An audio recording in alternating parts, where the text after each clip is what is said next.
ओम नमः शिवाय। आप सभी मित्रों को कोटि कोटि प्रणाम। आप सभी का शिव कृपा योग में स्वागत है। ओम नमः शिवाय। आज मैं आपसे कुछ अपने अनुभव साझा करूंगा। क्या प्रेरणा होगी? क्या मैं साझा करूंगा ये अभी मुझको भी नहीं मालूम है। ये कौन जानता है? ब्रह्मांड जानता है। अब वहाँ से किस तरह की कोई लहर उठेगी यहाँ से, और फिर उस पे मैं कोई अनुभव आपसे साझा करूँगा। चलिए करते हैं आह्वान किसी गूढ़ रहस्य का। 3 बार ओम का जाप करें और इस प्रयोग को आप भी करें। आप भी ब्रह्मांड से कनेक्ट हो सकते हैं। इस ब्रह्मांड को साफ करना है, क्लीन करना है। सीधे सीधे समझा रहा हूँ। एक ब्रह्मांड बाहर है और एक ब्रह्मांड हमारे भीतर है। और भीतर जो है शरीर में, उसका स्थान ये मस्तिष्क है। समझ रहे हैं? जिस दिन ये हमारा इनर यूनिवर्स आउटर यूनिवर्स से कनेक्ट होना सीख लेगा, उस दिन आपको सब कुछ प्राप्त हो जाएगा। रिद्धियाँ, सिद्धियाँ, धन, ध्यान, समाधि, ज्ञान, शिव साक्षात्कार, जो जो आप चाहते हैं इस संसार में, वो सब कुछ आपकी मुट्ठी में होगा। मुट्ठी में होगा मतलब आपका अनुभव होगा।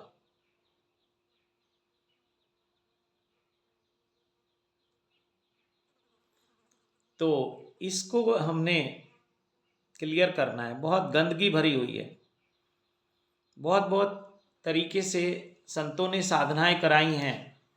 कभी योग के माध्यम से, कभी भोग के माध्यम से, कभी मंत्र के माध्यम से, कभी ध्यान के माध्यम से, कभी यम, नियम, आसन, प्राणायाम, प्रत्याहार, धारणा, ध्यान, समाधि के माध्यम से, बहुत बहुत माध्यम से।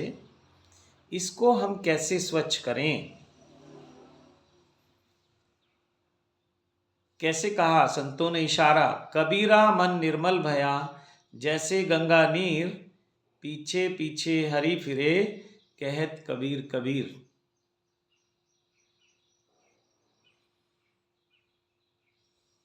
तो ऐसी स्थिति को ही तो आत्म साक्षात्कार कहते हैं। क्योंकि अभी एक कबीर है और एक उसके पीछे हरि है, जो उसके पीछे पीछे, अभी दो हैं। तो आत्म साक्षात्कार तक भी दो बचे रहते हैं। क्योंकि संसार के जो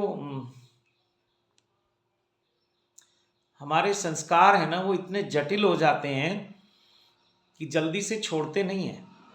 क्योंकि अभी मुझे मेरा ही आत्म साक्षात्कार हुआ और इस संसार से मैं ही उलझा हुआ हूं। तो वो जो स्टेट ऑफ माइंड थी मुझे सेल्फ रियलाइजेशन की, वो अनुभव हुआ, एक एक्सपीरियंस हुआ, लेकिन फिर से मैं उसी माइंडसेट में आ गया जो मेरे संस्कार हैं। मन, चित्त, बुद्धि के जो संस्कार हैं, जो डाल दिए गए, उनसे निकलना बहुत मुश्किल है। वो ब्रह्म साक्षात्कार में होता है। उसके बाद फिर दो बचते ही नहीं है। फिर या तो मैं ही मैं हूं या तू ही तू है। तो सारी बात, सारे अध्यात्म, सारा जितना भी स्पिरिचुअल पाथ है, वो इसको क्लीन करने का है। बस सीधा सा एक फंडा आप समझ लो।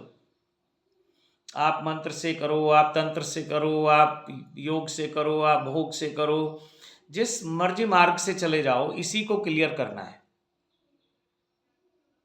कभी कभी इसको साफ करने के लिए और भी गंदा कर लेते हैं हम। ऐसा अक्सर होता है। जैसे बर्तन को साफ करने के लिए हम राख का उपयोग करते हैं।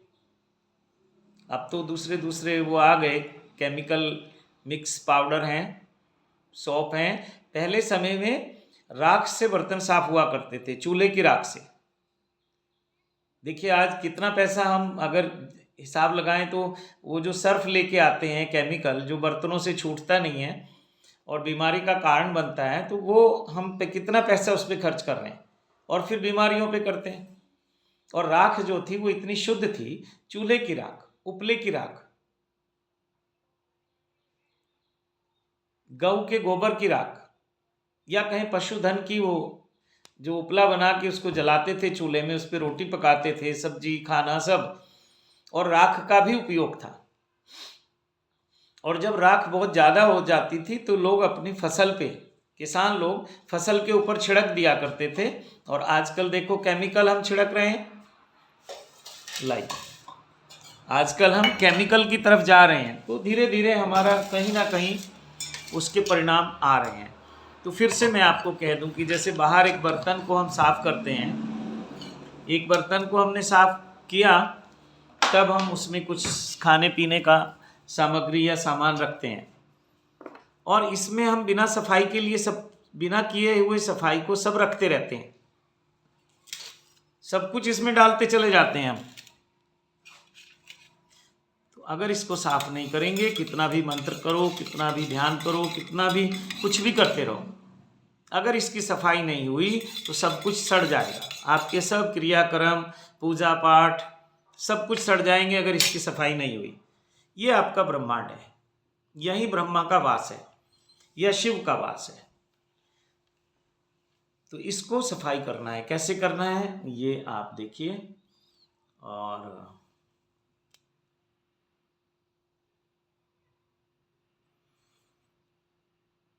ठीक है, अभी 3 बार ओम का जाप करेंगे और फिर देखेंगे क्या कुछ जीवन के अनुभव आएंगे। चलिए।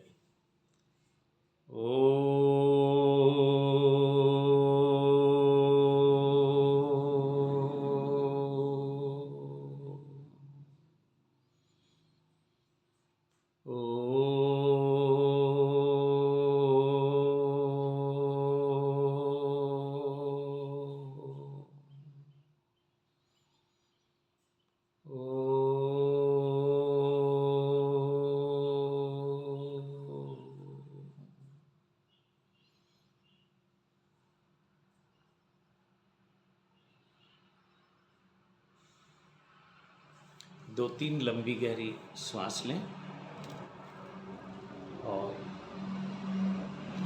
ये इस टेक्निक को आप सब यूज़ करके देखना, इसको क्लियर करने के लिए, इसको साफ करने के लिए, इसको मांजने के लिए।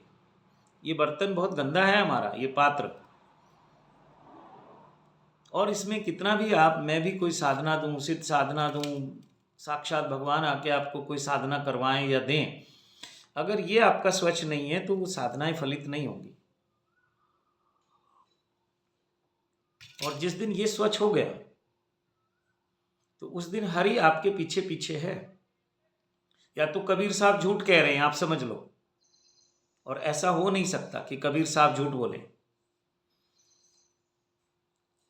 तो एक सिंपल सा सूत्र है, कैसे करोगे, ये अलग अलग उपाय हो सकते हैं। कैसे करोगे, और जिसका ये स्वच्छ हो गया, निर्मल हो गया, तो उसे अब कुछ ज्यादा जरूरत नहीं है। वो बस ऐसे करता है जैसे हम बर्तन को साफ करने के बाद उल्टा करके रख देते हैं कि धूल मिट्टी उसके अंदर ना जाए। तो जिसको अनुभव हो गया सेल्फ रियलाइजेशन का, साक्षात्कार का, तो वो तो फिर जब इस बर्तन का उपयोग है तो वो इसको सीधा कर लेता है, और जब उपयोग नहीं है वो बंद कर देता है। तो उसको बहुत ज़्यादा सफाई की अब जरूरत नहीं है। हाँ, फिर भी एक बार सीधा तो करना ही पड़ता है, सांसारिक कुछ कार्य भी करने पड़ते हैं। तो यही आज मेरे जीवन का एक अनुभव आपसे साझा कर रहा हूं। जब कुछ अनुभव हुए जीवन और मृत्यु के, आत्म साक्षात्कार के, समाधि के, ध्यान के और शिव साक्षात्कार के, ये नीलकंठ महादेव की कृपा है जो मुझे बिना कुछ किए वहां शिव साक्षात्कार हुआ, बिना किसी एफर्ट्स के हुआ। अब ऐसा नहीं है मैंने कोई एफर्ट्स नहीं किया, बहुत समय से लगा हुआ हूँ, जन्मों जन्मों से लगा हुआ हूँ। लेकिन उन क्षणों में जब ये कृपा हुई, आशीर्वाद हुआ, तो उस समय तो मैं कोई साधना कर ही नहीं रहा था। और इसके लिए सब साधनाएं या तो उसी गॉड रियलाइजेशन के लिए हैं या फिर उसकी कोई साधना ही नहीं है। तो बड़ा पहली वाली बात है ये।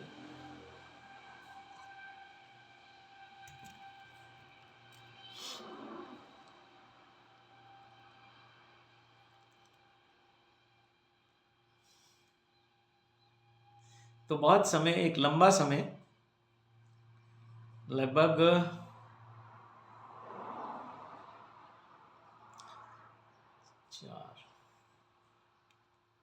लगभग 15 साल का समय बिल्कुल फ्री रहने के बाद फिर कोई मेरा संस्कार जागृत हुआ, मेरा प्रारब्ध जागृत हुआ, मेरा मोह या मेरी भावनाएं जागृत हुई।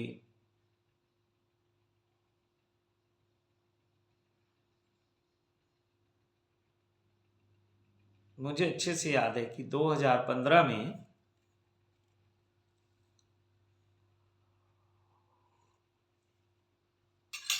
मेरे बाबूजी ने मुझे कहा कि मेरी इच्छा है कि एक स्कूल बनाओ,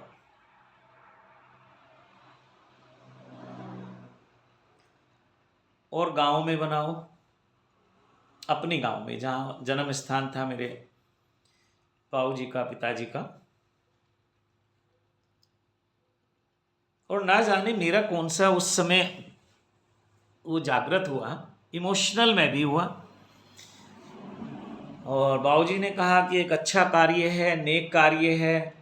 मैंने उनसे थोड़ा कहा भी, कौन जिम्मेदारी लेगा, क्या होगा, ऐसा वैसा, और आगे जाके जो प्रॉब्लम आएंगी। उन्होंने कहा मैं हूँ।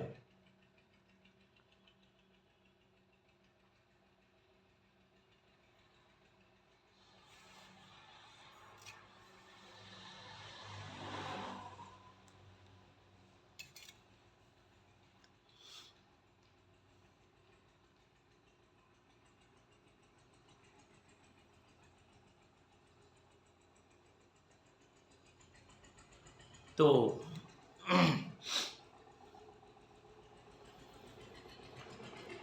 मैं भी उस वक्त भावनाओं में बह गया।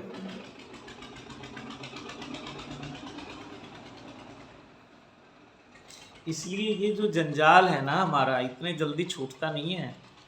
आत्मज्ञान के बाद भी आप ये नहीं सोचना सब छूट जाएगा, प्रारब्ध से मुक्त नहीं होगे। हाँ, अब इतना होगा, इतना स्पष्ट हो जाएगा आपको कि अब जो आप जी रहे हो अपने प्रारब्ध को जी रहे हो, छूटोगे नहीं, और जटिल हो जाएगा जीवन।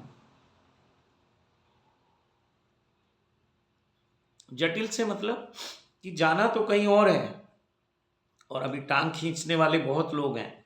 बहुत लोगों से मतलब फिजिकली व्यक्तियों से नहीं है मेरा मतलब, हमारे भीतर के जो काम, क्रोध, लोभ, मोह, ईर्ष्या, द्वेष भावनाएं, हमारा तार्किक जो लॉजिकल माइंड है, वो कैलकुलेशन वाला जो माइंड है, वो सब चीज़ें आपके साथ चलती हैं, तब ये जीवन है। और हम ठीक इसके विपरीत दिशा में यात्रा कर रहे हैं। तो पूरा एक तरह से जो अब तक का हमारा अस्तित्व था, एक अस्तित्व तो वो है जिसे हम जानते ही सेल्फ रियलाइजेशन के बाद है। इसे बोलते बहुत हैं, ओशो ने बहुत प्रयोग किया इस शब्द का। अस्तित्व का मतलब ओशो कहते हैं कि ईश्वर, पूरा यूनिवर्स, प्रकृति, परमात्मा, सब कुछ अगर मिला दोगे, जितना भी ये वर्ल्ड है, यूनिवर्स है, इस सबको मिला दोगे तो उसको हम अस्तित्व कहेंगे, ईश्वर कह सकते हैं, जो भी नाम दें। लेकिन अस्तित्व बहुत सुंदर शब्द है, अभी इस पे कोई विवाद नहीं है। ईश्वर पे, भगवान पे, अल्लाह पे बहुत विवाद है।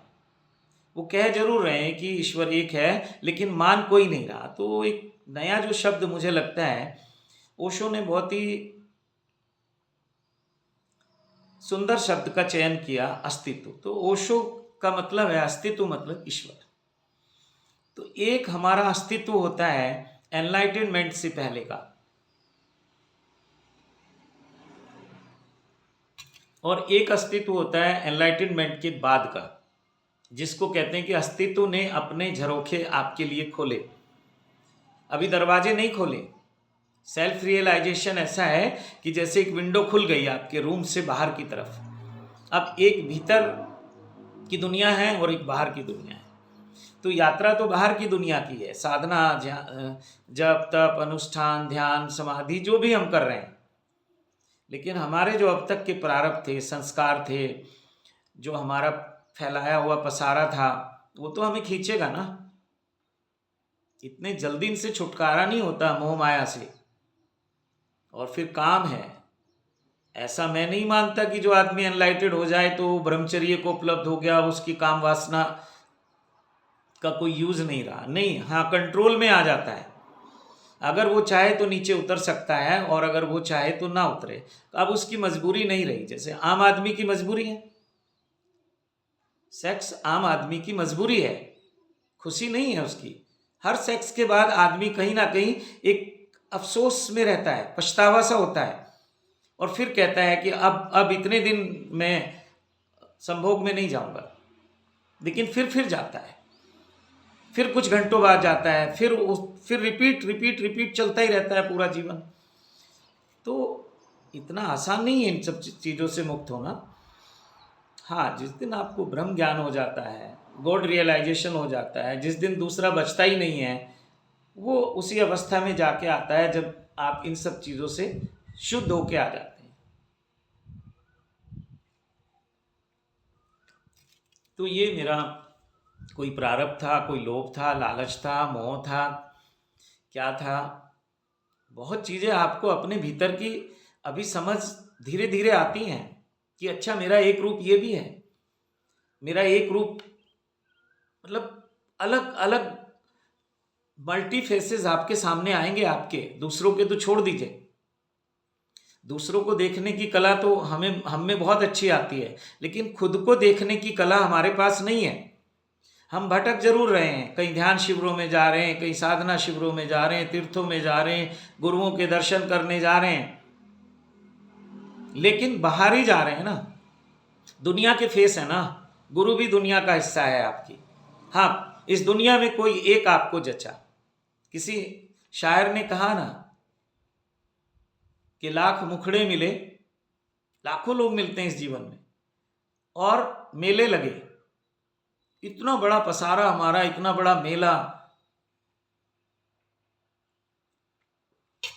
मेरा घर है, फिर मेरा परिवार है, फिर मेरा गांव है, फिर मेरे गोत्र के गांव हैं, मतलब फिर ये मेरा भाईचारा है। मतलब परिवार कितना बड़ा होता चला जाएगा आपका, ये आप देखेंगे।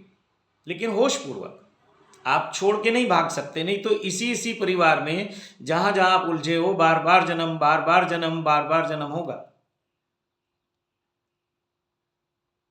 बड़ा अद्भुत मामला है। तो मेरा एक प्रारब्ध जागृत हुआ। मेरे बाबूजी ने ये शब्द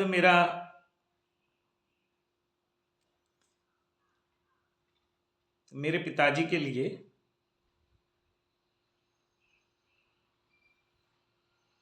एक सम्मान सूचक शब्द है, एक श्रद्धापूर्ण शब्द है। जैसे हम किसी को भगवान कहते हैं, किसी को प्रभु कहते हैं, किसी को जो जो नाम देते हैं। तो मैं जब बाबूजी चले गए तो कुछ दिन पहले से मेरे अंदर से उनके लिए बाबूजी आता था, और मैं बाबूजी बोलता था, बाकी सब लोग डैडी बोलते थे, और मैं भी एक समय उनको डैडी बोलता था। लेकिन उस समय मैं उनको डैडी मानता था। और ये आप समझ लो, जो माता पिता अपने बच्चों से खुद को डैडी बुलवा रहे हैं, तो वो माता पिता को डैड मानना शुरू कर दिया उन्होंने। जैसा हम बोलेंगे वैसा जीवन में होने लगेगा। तो डैडी शब्द मुझे ऐसा लगता है कि डैड से ही आया है। डैड मतलब मरा हुआ। और वैसे तो धीरे धीरे संतान की नज़र में माता पिता मरने लगते हैं, यूजलेस होने लगते हैं, अनुपयोगी होने लगते हैं। और यही कारण है कि माता पिता जैसे जैसे बुढ़ापा आता है अपनी संपत्ति को, प्रॉपर्टी को, पैसे को खूब पकड़ने की कोशिश करते हैं, और इसी से उनका परिवार उनसे नाराज रहता है ज़्यादातर घरों में, और वो डैड मानने लगते हैं। और फिर ये प्रार्थना करते हैं, हे भगवान, ये हमारे पिताजी कब मरेंगे और कब हमें इनकी संपत्ति मिलेगी। तो मैं भी बोला करता था, मुझे नहीं पता था क्या मतलब है इस शब्द का। मैं ऐसा समझता था कि जो ज़्यादा पढ़े लिखे लोग हैं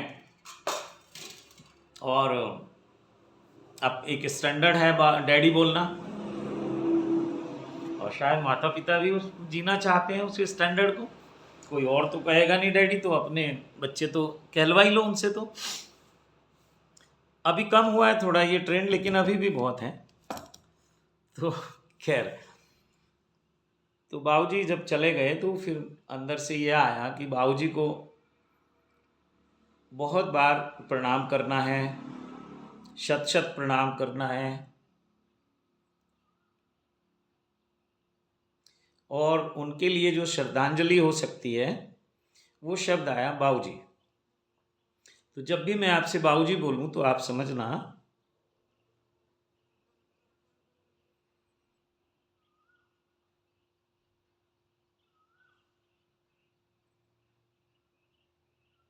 कि मैं अपने पिताजी को श्रद्धांजलि दे रहा हूं।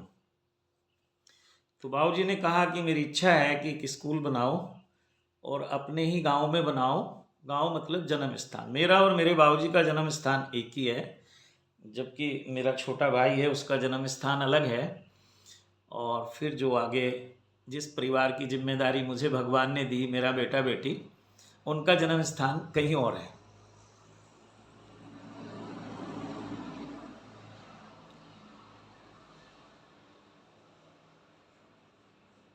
तो इस एक प्रारब्ध को, जब प्रारब्ध बहुत हावी होते हैं ना, जब आप उनको छोड़ के निकलते हैं, देखते हो आप परिवार को छोड़ के निकलना चाहो तो परिवार आपको बहुत जकड़ेगा, पकड़ेगा। जिन जिन परिवारों में बहुत कलह कलेश रहती है और उनमें एक आदमी ने घोषणा कर दी कि मैं परिवार छोड़ रहा हूँ, तो वो फिर एक दूसरे को पकड़ना शुरू करते हैं, झुकना शुरू करते हैं, क्योंकि एक दूसरे की ज़रूरत है उनको। और जिन लोग जो वो ऐसा सोचते हैं कि हमें ज़रूरत नहीं है, तो वो और छोड़ ही देते हैं। डिवोर्स उसी स्टेज पे जाके होते हैं, लोगों को पता नहीं है। लेकिन चलिए, ये एक अलग टॉपिक होगा, किसी दिन बात करेंगे अगर आदेश होगा तो।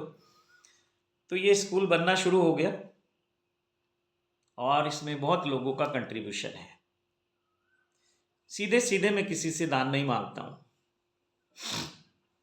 वैसे तो मैं ब्राह्मण हूँ, ब्राह्मण घर में जन्म हुआ, लेकिन मेरा परिवार खेती पे निर्भर है, किसानी करता है, खेती करता है, एग्रीकल्चर लैंड से जुड़े हुए हैं, फार्मिंग करते हैं। तो इधर पश्चिमी उत्तर प्रदेश में इनको त्यागी ब्राह्मण बोलते हैं। तो अब त्यागी और ब्राह्मण ये कहने की ज़रूरत ही नहीं है, त्यागी बोलते हैं। तो इतिहास ये है कि जब भगवान राम ने रावण के साथ युद्ध किया और उस युद्ध में रावण मारा गया, तो भगवान राम को अयोध्या आने के बाद ये कहा गया कि भाई आप जो है ब्रह्म हत्या के पाप से दूषित हैं, तो इसको शुद्ध करने का क्या उपाय है। बोले एक यज्ञ करो, ब्राह्मणों को उसमें प्रेम से, आदर से, सम्मान से निमंत्रण दो, स्वयं बुला के लाओ और बहुत सारी दान दक्षिणा देकर उनके आशीर्वाद प्राप्त करो, यानी कि वो उस घटना को भूल जाएं। क्योंकि ब्राह्मण भी कोई ऐसा नहीं था कि कोई साधारण सा कोई व्यक्ति था। उसके पिता हैं, उसके नाना हैं, उसकी माता हैं, वो सब कोई साधारण लोग नहीं थे, संत लोग हैं, ऋषि लोग हैं।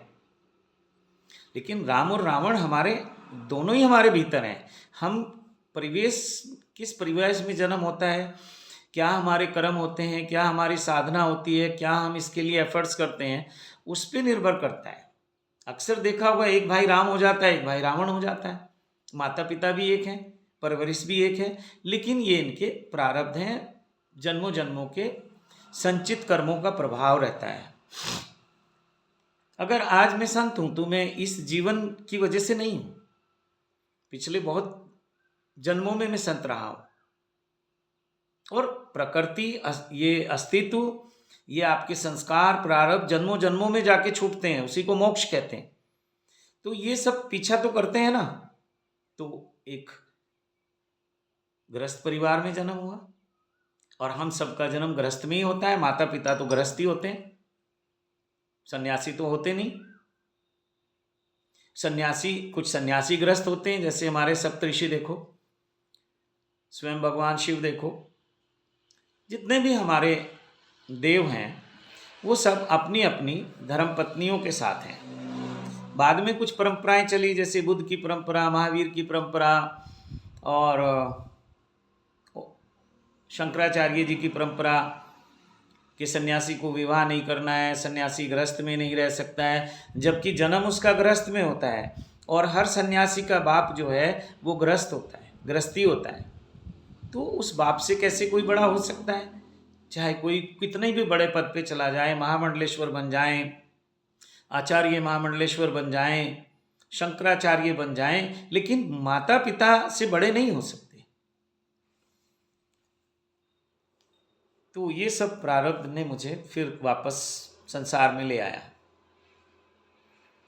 घर परिवार गृहस्थ को बड़ा परिपक्व करके परमात्मा ने ऐसी स्थिति बनाई कि वो छूट गया। ना मैंने छोड़ा, ना उन्होंने छोड़ा, और छूट गए। छूटने के बाद भी जो जिम्मेदारियां बची वो हमने पूरी की अपनी। तो बहुत बोर कर रहा हूं आपको मैं। तो पिताजी ने कहा कि स्कूल बनाओ, और मैंने आप सब लोगों के सहयोग से ये स्कूल खड़ा कर दिया। अब मुझे लग रहा है कि इसकी बेड़ियां मेरे चारों तरफ मजबूत होती जा रही हैं। बेड़ियां सोने की हैं, मान सम्मान है, पूरा क्षेत्र है, गुरुजी गुरुजी गुरुजी समझ रहे हैं आप, खूब सम्मान है। सामने तो है, पीछे कोई गालियां देता हो तो मुझे पता नहीं, ऐसे कुछ लोग होते ही हैं। कुछ आपको पसंद करते हैं, कुछ नहीं करते, आप चाहे भगवान ही हो जाए। मोदी जी को देख लो, कितना कुछ कर रहे हैं, लेकिन फिर भी बहुत सारे लोग उनके विरोध में हैं। तो ये तो चलेगा, जहाँ पक्ष होगा वहाँ विपक्ष होगा, जहाँ सब कुछ द्वैत में है, मान सम्मान होगा तो अपमान भी होगा। तो चलो, तो अभी मैं बहुत स्पष्ट देखता हूँ कि मेरा भविष्य किस तरफ मैं चाहता हूँ जाना। तो मैं तो हिमालय में वास चाहता हूँ, हिमालय में वास चाहता हूँ, और गंगा जी के किनारे चाहता हूँ। इसलिए ऋषिकेश मेरी बहुत फेवरेट जगहों में से एक है जो अब तक मैंने देखा। और कितना सुंदर होगा आगे जाके मुझे नहीं पता। जब तक निमंत्रण आता नहीं मैं जाता नहीं। एक बार यमुनोत्री से निमंत्रण आया था, एक संत ने बहुत ही बार मुझे बुलाया, एक संत मुझे लेके गए, लेके भी उनको पता था, पहले बोला वो मेरे साथ मेरी गाड़ी में चलेंगे, बाद में उन्होंने बोला कि अरे आप तो भाई बहुत जगह उलझे हुए हो। देखो, इतने सीधे सरल संत रहे स्वामी निवृत्ति रूपानंद जी, बहुत सीधे सरल संत रहे। तो उन्होंने कहा, हमने सोचा तुम आओगे कि नहीं आओगे, हम पहले ही पहुंच जाते हैं। और सच बात थी कि मैं इतना उलझा हुआ था इन कार्यों में कि मैं इग्नोर करने वाला था, कि महाराज जी को कुछ सोच ही रहा था कि कैसे मना करूं। लेकिन एक महापुरुष ने कहा था कि हाँ करनी हो तो कैसे भी कर देना, ना करनी हो तो बड़े सलीके से करना। तो मैं वो ढूंढ ही रहा था कैसे महाराज जी को ना करूं, कैसे ना करूं। अब देखो, हम ना नहीं कर पाते, इसलिए जीवन में बहुत सारे कार्य हमें करने पड़ते हैं और जीवन भर हम पछताते रहते हैं। और हम कहते हैं कि ना मत बोलो, और मैं कहता हूं कि ना ही आपको खड़ा करेगी। हाँ और ना, यस और नो। तो नो आपको ज़्यादा सपोर्ट दोगी, हाँ हाँ हाँ हाँ करते जाएंगे, दुनिया आपको मार डालेगी, आपका शोषण कर लेगी, अपनी वासनाओं, कामनाओं को, भावनाओं को आपके माध्यम से जीना चाहेंगे, आपको मोहरा बना लेंगे। तो मैं भी और बहुत सारे लोग ना नहीं कर पाते, ऐसा ही सिखाया गया है। जो ना करे समझो वो विद्रोही है, नालायक है, सब कुछ उपमाएं उसको समाज और परिवार दे देता है। जो बच्चा माता पिता को ना बोलना लगे ना, बस वो तो समझ लो उसको आशीर्वाद बरसते हैं फिर। तो ये शुरू हुआ, तो मैं आप सब लोगों से ये कहना चाहता हूँ, मुझे लगता है कि वीडियो भी बहुत लंबी होती जा रही है और आप फिर कभी देखेंगे भी नहीं। ये ओ माय गॉड, आधा घंटा निकल गया। तो मैं इसको यहीं वाइंड अप करता हूँ। जीवन के अनुभव बहुत हैं, आपसे साझा करूँगा। आज एक छोटा सा अनुभव मैंने आपसे कहने का प्रयास किया। और अभी 12 बजे से, अभी आज 19 मार्च 2024, इधर मेरे क्षेत्र में इलेक्शन हो रहे हैं, तो बड़ी शांति है। वो बाहर रोड पे भी बहुत शांति है और सब ऑफ है आज इलेक्शन के लिए। तो मैं बैठा हूँ अपने ऑफिस में, स्कूल में, आपसे बात कर रहा हूँ। तो अभी 12 बजे फेसबुक पे लाइव है, आज देखते हैं कितने लोग जुड़ेंगे। और अगर आप उस समय तक वीडियो देख लें तो आप भी आइए, स्वागत है। फिर किसी एक टॉपिक पे चर्चा करेंगे। तो अब मैं ये चाहता हूँ कि आप लोगों से, मतलब जो भी इस वीडियो को सुनेगा, ये मैं अस्तित्व से कहता हूँ, पूरे यूनिवर्स से कहता हूँ, ब्रह्मांड से कहता हूँ कि अब कोई आए और थोड़ा इसकी जिम्मेदारी ले। जिसको इस क्षेत्र में कार्य करने का चाव है, शौक है, वो आए। और मैं चाहता हूँ कि यहाँ नन्हे मुन्ने बच्चे हैं और हम बहुत प्रयास करते हैं बच्चे बढ़ जाएं, लेकिन बढ़ नहीं पाते। तो हमारी स्थिति ये है 9 साल में, 2 कदम आगे फिर 2 कदम पीछे, स्कूल की स्थिति। और मेरी भी यही हो रही है। साधना जगत में मैं 2 कदम आगे जाता हूँ, फिर 2 कदम पीछे आ जाता हूँ। ये स्कूल है, ये है, वो है, इसके लिए फंड्स चाहिए, सैलरी देनी है, गाड़ियों की प्रॉब्लम, ये वो बहुत बहुत हो गया। तो अब मैं चाहता हूँ कोई आए, महादेव किसी को भेजें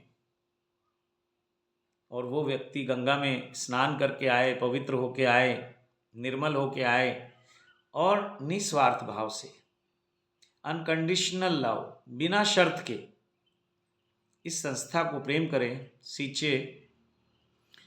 प्रॉपर इसमें पूरी लैंड है, एफिलेशन में कोई लैंड की वजह से कोई प्रॉब्लम नहीं आएगी, बाकी पेपर फॉर्मेलिटी पूरी हो जाती हैं। लैंड का होना, ज़मीन का होना किसी इंस्टीट्यूट में वो बहुत ज़रूरी है, तो प्रॉपर है और आगे इसका बहुत फ्यूचर है। लेकिन मैं अपने आप को इसका दृष्टा बनाना चाहता हूँ, करता नहीं, भोगता नहीं। मैं इसको देखता रहूँ। जैसे एक कोई व्यक्ति पेड़ लगा देता है और माली को जिम्मेदारी दे देता है कि माली को उसको ध्यान रखना है, समय समय पे पानी देना है, खाद देना है और उसको विकसित करना है। तो ऐसा ही मेरा भाव है और मैं दृष्टा भाव से देखता रहूँ, माली अपने काम करते रहें। तो उस भाव से अगर कोई मित्र आना चाहता है कल्याण इंटरनेशनल स्कूल में, तो मैं उसको ये जिम्मेदारियां देके निवृत्त होना चाहता हूँ, फ्री होना चाहता हूँ। सपोर्ट पूरा रहेगा, सबका रहेगा, शिव कृपा योग परिवार का पूरा सपोर्ट रहेगा, लेकिन कोई तो चाहिए जिसमें त्याग की भावना हो। त्याग से याद आया, तो मैंने कहा था ना कि वो एक भगवान राम और रावण की कथा सुना रहा था, बीच में रह गई। तो उस समय जब भगवान राम ने वो यज्ञ किया, ब्राह्मणों को इनवाइट किया, और तो कुछ ब्राह्मणों ने आने से मना कर दिया। तो उन्हीं को यानी कि वो दान दक्षिणा लेने से मना कर दिया और फिर उसी दिन से वो दान दक्षिणा लेना उन्होंने त्याग दिया। तो परशुराम जी को अपना गुरु मानते हैं, पिता मानते हैं, उनके वंशज ये त्यागी लोग होते हैं। बिहार में भूमिहार होते हैं, पंजाब में मोहियाल होते हैं, महाराष्ट्र में गोविलकर होते हैं। ऐसे अलग अलग क्षेत्रों में ये अलग अलग नाम से जाने जाते हैं। तो उस परिवार में जन्म हुआ, तो जन्म से ब्राह्मण और कर्म से क्षत्रिय वाला परिवार है। और फिर उसमें से निकल के आना, जैसे कुछ लोग यहाँ मेरे जन्म स्थान पे आए हैं, गांव में आए हैं, और उन्होंने देखा कि भाई इतने, मतलब जब मैं बचपन में यहाँ था तो यहाँ कोई रास्ते नहीं थे, 4-5 किलोमीटर दूर जाके बस मिलती थी, सिटी से एक बस सुबह आती थी, वो शाम को वापस जाती थी। ऐसा कुछ था कि सुबह एक बस इधर से आएगी, एक इधर को जाएगी, ऐसे ऐसे ही फिर शाम को वही बसें वापस आती थी। बाद में ये शुरू हुआ, फिर धीरे धीरे और बढ़नी शुरू हुई, तो विकसित हुआ ये क्षेत्र। नहीं तो इसकी स्थिति ऐसी थी कि यहाँ लोग, ज़मीनें बहुत थी लेकिन सिंचाई के और उसके साधन नहीं थे। और एक महामारी बताते हैं आई थी पहले, हैज़ा प्लेग फैल गया था, तो उसमें बहुत लोग चले गए परिवार के। खुद मेरे बाबा जी के जो भी उनके बड़े लोग थे सब चले गए, वो अकेले बचे। और व्यक्ति नहीं थे, मतलब मनी पावर और मैन पावर दोनों ही नहीं थी, और अपॉर्चुनिटी बहुत थी। तो धीरे धीरे साइंस ने बहुत डेवलपमेंट की है बाहर के जगत में, तो साधन बने तो खेतियां बढ़ गई और फिर ये चलता रहा। तो वहाँ से निकल के आना कोई इस जन्म की बात नहीं है, ये पिछले बहुत जन्मों की यात्रा है। तो अभी मेरा आप सबसे निवेदन है, शिव कृपा योग परिवार से जितने भी साधक हमसे जुड़े हुए हैं, उससे बाहर के लोग हैं, तो आप इस स्कूल को अपनी किस तरह की सेवाएं दे सकते हैं, तन से, मन से, धन से, तो मैं चाहता हूं कि आप सब लोग मिलकर इसकी जिम्मेदारी लें। और कुछ ऐसे लोग टीचर के रूप में, केयर टेकर के रूप में, सुपरवाइज़र के रूप में, मैनेजर के रूप में, आसपास के क्षेत्र में लोगों से संपर्क बनाने में आरएम के रूप में, तो इस तरह से लोग आएँ। और ये जो हमने शिक्षा के माध्यम से सनातन को मजबूत करने के लिए, सनातन तो बहुत मजबूत है, मैं माफ़ी चाहूँगा, लेकिन एक भावना को समझाने के लिए बोल रहा हूँ कि उस सनातनी भावना को मजबूत करने के लिए ये एक छोटा सा प्रयास है। इसमें मेरी जन्मभूमि भी है, ये मेरा क्षेत्र भी है। यहाँ 12 गांव का एक त्यागी समाज, वत्स गोत्र का एक समाज है। आपस में बहन बेटी का रिश्ता चलता है, शादी विवाह नहीं होते हैं। तो ये 12 गांव का एक परिवार है जो यहीं है। ऐसे तो इस गोत्र के और भी बहुत सारे लोग हैं पूरे देश में विदेश में, लेकिन यहाँ ये जो एक छोटा सा परिवार है वो 12 गांव का है। तो ये सबके साथ प्रारब्ध है। आपको शायद यकीन नहीं होगा, कम से कम 50 लाख रुपए इस क्षेत्र के लोगों ने दिए नहीं, अलग अलग रूप से। तो वो उनकी तरफ ड्यूज है, तो वो छोड़ दिया कि भाई चलो तुम्हारा मेरा कोई प्रारब्ध रहा होगा किसी जन्म का, अच्छा है। लेकिन फिर भी कहीं जा नहीं सकते, ये संस्था यहाँ बना दी, तो अभी मैंने इसी को अपना मुख्य निवास बना लिया है। जिस दिन मुझे ऐसे हाथ मिल जाएंगे तो रहेंगे हम यहीं। समझो ये अब शिव कृपा योग का, कल्याण मेडिटेशन का, जो भी साधनाएं हैं, जो लोग जुड़े हैं, यही हेडक्वार्टर है। मैं अधिक से अधिक समय यहाँ रहूँगा, बीच बीच में बाहर जाता रहूँगा, जो भी रहेंगे कार्यक्रम। तो आप सब लोगों का स्वागत है, आप आइए, जिसके पास जितना समय है, 1 दिन, 2 दिन, 10 दिन, 5 दिन, आइए। मिलना चाहते हैं मिलिए। हाँ, एक छोटी सी फॉर्मेलिटी ज़रूर करते हैं कि आपका रजिस्ट्रेशन कराते हैं। बस रजिस्ट्रेशन के बाद आप पूरे आजीवन सदस्य बन गए, और जो भी आपको सीखना है, ध्यान है, साधना है, सब सीख सकते हैं। आपके जीवन में कुछ समस्याएं हैं, उनसे क्या उनका निदान है, क्या उपचार है, कैसे आपको उन दुखों, कष्टों और समस्याओं से मुक्ति मिलेगी, आप पूछिए मुझसे, मैं बताऊंगा अपने अनुभव और समझ के अनुसार। जो लोग सत्यम शिवम सुंदरम के मार्ग पे चलते हुए सांसारिक जीवन चाहते हैं, कितना भी आप साधनाएं करें, भजन करें, ध्यान करें, संसार में समस्याएं तो हैं। समस्याओं का एक दूसरा नाम ही संसार है। फिर भी अपनी जिम्मेदारियों को पूरा करना है और आगे भी बढ़ना है। परिवार के कल्याण के बारे में सोचना हमारा एक जिम्मेदारी है, दायित्व है, लेकिन स्वयं के बारे में सोचना भी हमारा सबसे बड़ा दायित्व है। अगर हम सब दायित्व भूल गए, पहली बात तो माफ़ी नहीं मिलती, जो जिम्मेदारी ली है उसको पूरा करो। परमात्मा कभी किसी भगोड़े व्यक्ति को नहीं मिलता। कोई भाग जाए छोड़ के घर परिवार संसार, कहाँ जाओगे? सब जगह संसार है। साधु संतों का अपना एक संसार है, हर जगह एक संसार है। जब चेतना विकसित हो जाती है तो वो समूह में रहने लगती है, वो समूह के लायक है। इसलिए जितनी चेतना निम्न स्तर पे होगी, आप पशुओं में भी देख लो, वो अकेले अकेले रहेंगे। तो ठीक है, ये एक अलग विषय है। तो मैं चाहता हूँ कि आप लोग इसमें सहयोग करें, जिस रूप में भी कर सकते हैं। कुछ हमारे मतलब हर व्यक्ति का संस्था में उपयोग होता है, सदुपयोग होता है। और अपनी ध्यान साधना भी करें। रूखी सूखी 2 रोटी जैसी मैं खाऊंगा, प्रयास करूंगा कि मुझसे अच्छी आपको मिले। अगर मुझे नमक रोटी मिले तो आपको सब्जी के साथ रोटी मिले, ये मेरा प्रयास रहेगा। तो आने वाले बिल्कुल ये भी ना सोचें कि वहाँ बहुत सुख सुविधाएं मिलेंगी। तपस्या, तप करना है। और सबसे बड़ा तप क्या है कि जीवन को जीने में जो तप है, जैसे कबीर साहब ने किया। वो चाहते तो बहुत पैसा उनको मिलने वाला था, छोड़ देते अपना कार्य, लेकिन वो तप था उनका। संत रविदास ने किया, संत नामदेव ने किया, संत तुकाराम ने किया, अनेक अनेक अनेक भगवान नानक देव जी ने किया, 10 गुरुओं ने किया और अनंत गुरुओं ने किया। तो ये तप है। और तपस्वी व्यक्ति को ज़्यादा सुविधाएं नहीं चाहिए, प्रकृति के साथ रहता है। गर्मी है तो गर्मी में राजी है, सर्दी है तो सर्दी में राजी है। उससे विरोध करके आप कैसे जीत जाओगे? और अगर कर भी लोगे कुछ कृत्रिम आर्टिफिशियल जो उपाय हैं, तो प्रकृति से कट जाओगे। एक लेयर हमने बना ली उनके और अपने बीच में।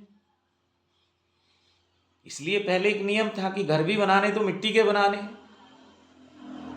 कम से कम वहाँ हम कनेक्ट तो रहते हैं पंचतत्व से। लेकिन धीरे धीरे टेक्नोलॉजी फिर ऐसी होती जा रही है कि हम घर के अंदर भी इतने प्रोटेक्ट हो जाते हैं कि वहाँ पे पंचतत्व भी हमें प्राप्त नहीं होता। तो खैर चलिए, तो आप सब लोगों से उम्मीद करता हूँ, या आपकी समझ में कोई ऐसा व्यक्ति हो जो इसको संभाले एज ए प्रिंसिपल, और वेतन वो खुद अपना डिसाइड करेंगे वो क्या लेना चाहते हैं। तो ठीक है, आज ये एक छोटा सा अनुभव मैंने अपने मोह माया का, संस्कारों का, प्रारब्ध का आपके सामने साझा किया। और बाबूजी के साथ जो मेरा जीवन रहा, उसके कभी कभी मैं आपसे कुछ अनुभव साझा करूँगा। तो ठीक है, इसी के साथ आप सबको प्रणाम करता हूँ, क्योंकि वीडियो लंबी हो रही है और 12 बजे मुझे फेसबुक लाइव पे जाना है। आपको बहुत बहुत नमन करता हूँ, प्रणाम करता हूँ। आज काफ़ी मैंने आपको बोर किया, लेकिन क्या करूँ, जो अनुभव हैं ये अनुभव से ही आप सीखोगे। संत के पास क्या है? अनुभव है। आपके माता पिता बुजुर्गों के पास क्या है? अनुभव है। किताबों में क्या है? अनुभव है। जीवन में क्या है? अनुभव है। तो अनुभव ही साधना है, अनुभव से ही प्रेरणा लेनी है, अनुभव से ही सीख सीख के आगे बढ़ना है। तो मैंने एक अपना अनुभव आपसे साझा किया। मुझे तो लगता है मैंने सचमुच जो धार्मिक चर्चा हो सकती है वो आपसे की, लेकिन आपको आदत है गीता सुनने की, रामायण सुनने की, जिसका आपको कुछ पता नहीं, जिसको लिखने वाले भी और, समझाने वाले भी और, बोलने वाले भी और। आप तो एक स्लेट हो, तख्ती हो। जैसे पहले समय में क्या होता था, एक तख्ती होती थी या स्लेट होती थी, उस पर लिखा और फिर मिटा दिया, लिखा और फिर मिटा दिया, लिखा और फिर मिटा दिया। ऐसे ही कितने लोग आपके इस स्लेट को लिखते हैं, दूसरा आता है वो मिटा देता है। कबीर साहब ने यही किया, ओशो ने यही किया, नानक देव ने यही किया, सब ने यही किया। जो पुराना लिखा हुआ था उसको मिटा दिया। तो आप अपने अनुभव से चलो। मैंने भी एक अनुभव साझा किया इस संसार का, और इतना जल्दी निकलना होता नहीं। बहुत लोग सन्यासी बने घूम रहे हैं, लेकिन एक जीवन सन्यासी का जी रहे हैं और एक अपना पिछला जीवन जो अस्तित्व है उसका जी रहे हैं। आगे का अस्तित्व अभी मिला नहीं, आगे राम मिला नहीं और माया से मुक्त हुए नहीं। तो दो कभी मिलते नहीं हैं। वो कहते हैं ना, माया मिली ना राम। नहीं, माया इनको खूब मिल जाती है क्योंकि ये उस पुराने अस्तित्व में जीते हैं। आश्रमों के नाम पे भी हजारों करोड़ इकट्ठा करके संपत्ति बना देते हैं, तो उस गृहस्थ में और इस गृहस्थ में कोई फर्क नहीं। तो चोला केवल पहना है तो बहुत मुश्किल है छूटना। मैंने एक अनुभव आपसे साझा किया, लेकिन छूटना चाहता हूँ। एक अनुभव ने 9 साल मेरे जीवन के व्यर्थ कर दिए। व्यर्थ नहीं कह सकते, एक तरह से मेरी सफाई हुई, निर्मल हुई। जो जो कहीं अवचेतन मन में, अचेतन मन में, सबकॉन्शियस माइंड में पड़ा हुआ था, संस्कारों को लेके, जन्मभूमि को लेके, माता पिता को लेके, अपने परिवार को लेके, वो सब क्लियर हो गया, बहुत अच्छे से हुआ। मतलब यहाँ नहीं आता तो शायद किताबों से या दूसरों से सुनी सुनाई बातें करके ये अनुभव नहीं होता। तो मुझे लगता है अब समय हो गया है कि अब मैं इनसे मुक्त हो जाऊं, इन अनुभवों से, क्योंकि हो गए। अब मुक्त नहीं हुआ तो फिर नए संस्कार मैं यहाँ बोना शुरू कर दूंगा, फिर वो नए संस्कार बन जाएंगे। देखो, जो जो मेरे से बड़े लोग हैं इस गांव और इस क्षेत्र के, वो तो मुझे इसलिए सम्मान नहीं देंगे कि मैं उनका बच्चा हूँ। उनका नहीं हूँ तो उनके भाई बंधु का बच्चा हूँ, तो उनका भी बच्चा हूँ। जो मेरे समकक्ष हैं और जो मेरे से छोटे भी हैं, बड़े भी हैं, वो मुझे स्वीकार नहीं करेंगे कि हमारे गांव का एक व्यक्ति यहीं जन्म हुआ, हमारे बीच में बचपन इसका रहा और बाद में ये इतना बड़ा संत कैसे हो सकता है। बड़े से मेरा मतलब साम्राज्य से नहीं है, बड़े से मेरा मतलब अनुभव से है। और अनुभव को किस किस को दिखाऊं? हीरा पायो गांठ गठियायो, बार बार वाको क्यों खोले, मन मस्त हुआ क्यों तो क्यों डोले। कह गए संत कि अगर तुम्हें हीरा मिल गया तो खोल खोल के दिखाने की जरूरत क्या है। और यहाँ आपके गांव में कभी कोई देखेगा नहीं आपको। तुलसीदास ने कहा कि तुलसी कभी ना जाइए अपने बाप के गांव, और मैं आया अपने बाप के गांव। तो आना चाहिए, सबको आना चाहिए। वहाँ आपके जो संस्कारों की जड़ें हैं वो हैं, जब तक वहाँ क्लियर नहीं होगा तब तक आगे नहीं बढ़ पाओगे। तो अपने जन्म स्थान का, अपने माता पिता का और आपके परिवार के लोगों का हमेशा सम्मान करो, सहयोग करो, उनके प्रति श्रद्धा रखो। तो अब मैं थोड़ा मुक्त होना चाहता हूँ। स्थान तो मेरा यही रहेगा, आवास तो यही रहेगा, लेकिन यहाँ की जिम्मेदारियाँ सौंपना चाहता हूँ। तो कोई उचित व्यक्ति, आप भी प्रार्थना करो महादेव से, महादेवी से, सभी देव शक्तियों से, सभी सिद्धों से, सभी सिद्ध संतों से, सभी सिद्ध गुरुओं से, ब्रह्मांड में उपस्थित सभी देव शक्तियों से, कि मुझे अब थोड़ा सा यहाँ से जो ये मैं उलझा हुआ हूँ इससे मुक्ति का आशीर्वाद प्रदान करें। ओम नमः शिवाय। फिर कोई अनुभव आपसे साझा करूँगा।